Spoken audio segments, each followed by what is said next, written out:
গর্ভাবস্থায় তলপেটে কেন ব্যথা হয়? তো আজকে আপনাদেরকে জানাবো গর্ভাবস্থায় তলপেটে কেন ব্যথা হয়। গর্ভাবস্থায় তলপেটে ব্যথা কেন হয়? আজকে আপনাদেরকে জানাবো তলপেট ব্যথার কারণ। কখন এই ব্যথা বিপজ্জনক আর কখন এই ব্যথাটা স্বাভাবিক, তো চলুন জেনে নিই। কিছু খুব ভালোভাবে স্পষ্টভাবে বলার চেষ্টা করব। ভিডিওটা দেখবেন, আশা করছি 100% মানুষের এই ভিডিওটা কাজে আসবে। গর্ভাবস্থায় তলপেটে ব্যথা এটি এমন একটা সমস্যা, নারীরা যে কোনো সময় যে কোনো টাইমেস্টারে কিন্তু এটা হতে পারে এবং অনুভব করে। কেউ এই ব্যথাটা নিয়ে খুব ভয় পায়, আবার কেউ কেউ এটা ভাবে যেটা ছেলে নাকি মেয়ে হওয়ার লক্ষণ। আসলে এই ব্যথাটা কখন হয় এবং কোন সময়টা এই ব্যথাটা স্বাভাবিক এবং কোন সময় এই ব্যথাটা অস্বাভাবিক, বিস্তারিত আলোচনা করব। গর্ভাবস্থায় কিন্তু নানা কারণে তলপেটে ব্যথা হতে পারে, কারণ গর্ভাবস্থায় জরায়ু কিন্তু ধীরে ধীরে বড় হতে থাকে। জরায়ু বড় হওয়ার কারণে কিন্তু ব্যথাটা অনুভব করতে পারেন, কিন্তু এই ব্যথাটা একদম স্বাভাবিক। এবার আসি কখন এই ব্যথা বিপজ্জনক।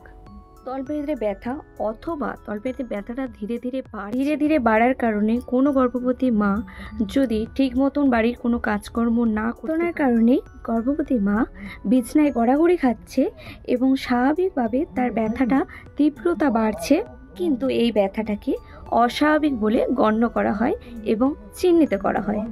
অথবা কোনো গর্ভবতী মায়ের যদি রক্তপাত এবং যন্ত্রণার তীব্রতা বেশি থাকে, জল ভাঙা, এই সব যদি সিমটমগুলো দেখা যায়, এটা কিন্তু অস্বাভাবিক। অবস্থায় এক এক সময় এক একটা ট্রাইমেস্টারে ব্যথাটা কিন্তু হয়ে থাকে। ট্রাইমেস্টারে কিন্তু অনেক সময় ইউরিন ইনফেকশন দেখা দিতে পারে। যদি কোনো গর্ভবতী মায়ের ইউরিন ইনফেকশন হয়ে থাকে, তাদের কিন্তু তলপেটে একটা চিনচিন ব্যথা অনুভব করে থাকতে পারেন। ইউরিন ইনফেকশন হলে ঘন ঘন প্রস্রাব এবং প্রস্রাবের করার সময় কিন্তু জ্বালা পোড়া থাকতে পারে এবং এই ক্ষেত্রে জরায়ুতে কিন্তু ব্যথা অনুভব হয়ে থাকে। গর্ভাবস্থায় কিন্তু গ্যাসের সমস্যায় অনেক গর্ভবতী মায়েরাই কিন্তু ভোগে, আর এই গ্যাস যখন হয়ে থাকে অনেকের কিন্তু তলপেটে একটা ব্যথা অনুভব করে থাকে। ব্যথাটা ডান সাইডে বেশি হয়ে থাকে, তবে হ্যাঁ, এটা কি বাঁ সাইডে হবে না? হ্যাঁ হয়, তবে কিন্তু ডান সাইডে একটু বেশি সবার হয়ে থাকে। অনেক সময় দেখা গেল যে একটা গর্ভবতীর মায়ের গর্ভে টিউমার আছে, সে আগে থাকতে জানতো না, কিন্তু গর্ভকালীন সময় তার পেটে দেখবে একটা যন্ত্রণা কিন্তু প্রকাশ পায়। এই গর্ভাবস্থায় আগে থাকতে যদি তলপেটে সিস্ট থাকে ওভারিতে, তাহলে কিন্তু এক্ষেত্রে তলপেটে কিন্তু একটা ব্যথা অনুভব হয়ে থাকে। ব্যথাটা কিন্তু তীব্রতা বাড়তে পারে এবং ঘন ঘন তার প্রস্রাব হতে থাকে। কোনো গর্ভবতী মা সে পাশ ঘুরছে এবং তার নড়াচড়া মুভমেন্টটাতে কিন্তু ব্যথাটা বাড়তে পারে। উনি বিছানায় শুয়ে এক পাশ থেকে আরেক পাশ হচ্ছে, সেই সময় পারে।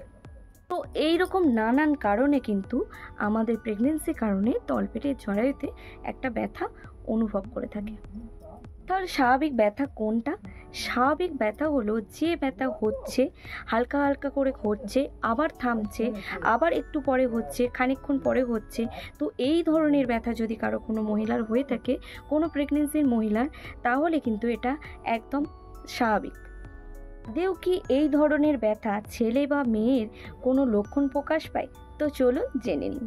অনেক বড়রা বলে থাকে পেটের ডান সাইডে যদি ব্যথা অনুভব হয়, তাহলে নাকি এটা ছেলের লক্ষণ।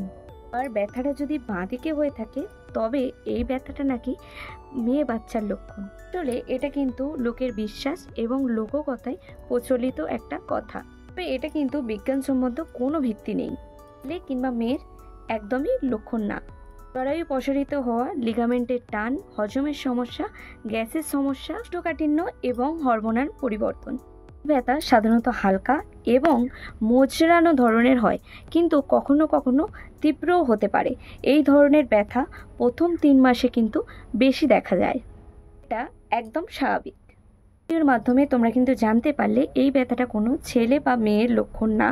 এটা কিন্তু হরমোনের ডিসব্যালেন্সের কারণে কিন্তু বিভিন্ন ধরনের ব্যথা হয়ে থাকে এবং প্রত্যেকটা গর্ভবতী মায়ের প্রথম ট্রাইমেস্টার মানে প্রথম 3 মাসে কিন্তু যে কোনো ধরনের ব্যথা হালকা হতে পারে।